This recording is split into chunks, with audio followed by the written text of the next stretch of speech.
Et bonjour à tous YouTube et bienvenue dans cette nouvelle vidéo. Moi c'est intéressé en contact entre les chrétiens et les musulmans autour de la Méditerranée, notamment aux croisades. Pour ceux que ça intéresse, j'ai fait une vidéo sur la naissance de l'islam ainsi que la naissance du christianisme et je vous renvoie à ces dernières si vous voulez plus d'informations sur ces deux religions.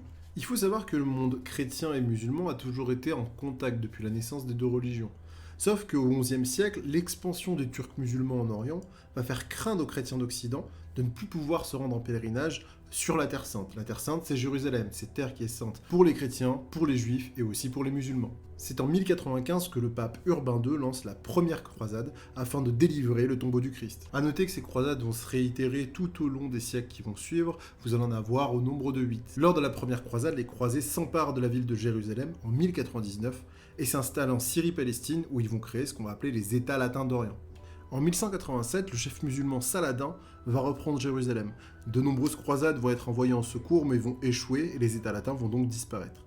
La quatrième croisade est une des plus importantes. Elle se termine à Constantinople où les croisés sont éblouis par les richesses, vont piller la ville, puis vont s'installer dans l'Empire byzantin. C'est en 1212 qu'en Espagne, les chrétiens vont se lancer à la reconquête des terres musulmanes, c'est ce qu'on va appeler la Reconquista, qui sera marquée par la victoire chrétienne de Las Navas de Tolosa. Les contacts entre chrétiens et musulmans en Méditerranée sont constitués d'affrontements, mais aussi d'intenses échanges commerciaux. En effet, le commerce est florissant autour de la Méditerranée. Jusqu'au XIe siècle, il est aux mains des Byzantins et des Arabes. À partir du XIIe siècle, ça va être les villes italiennes qui vont tirer le plus d'avantages de ce commerce. Venise, Gênes et Pise, ces trois cités vont négocier avec les populations arabes et vont créer des comptoirs commerciaux. Et ce, dans l'Empire byzantin, mais aussi au sein des ports musulmans. Ces échanges comprennent des épices ainsi que des soieries qui sont très recherchées en Europe, et cela assure une richesse qui est visible dans les édifices que vont construire les marchands. Enfin, ces échanges sont aussi culturels entre ces deux civilisations. En effet, les expéditions vont favoriser les rencontres des civilisations chrétiennes et musulmanes.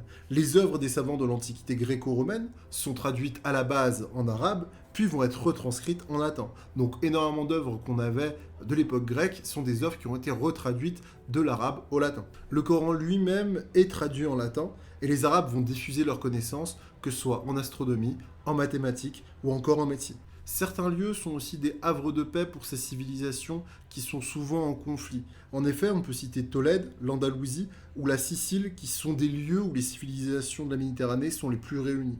Une tolérance est présente et elle permet aux fidèles des différentes religions, chrétiens, juifs et musulmans, de vivre ensemble et de vivre en paix. Enfin, de nombreuses œuvres d'art réunissent les influences, qu'elles soient byzantines, arabes ou occidentales.